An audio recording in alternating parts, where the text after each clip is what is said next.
மனமே நீயும் நானும் எப்படி ஒன்றாவோம்?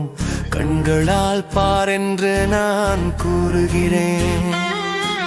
நீயோ புத்தகத்தில் எழுதியுள்ளது என்கிறாய். நான் எளிமையாக இரு என்று சொல்கிறேன், நீ சிக்கல் படுத்துகிறாய். விழிப்புடன் இரு என்று நான் சொல்கிறேன், நீயோ உறக்கத்தில் இருக்கிறாய். நான் மோகத்தை விட்டுவிடு என்று கூறுகிறேன், நீ மோகத்தில் இருக்கிறாய். யுகம் யுகமாக புரிய வைக்க முயன்று தோற்றுவிட்டேன்.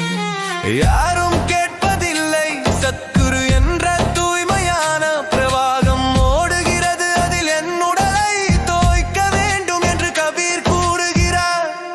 அப்போதுதான் மனம் தெளிவு பெறும்.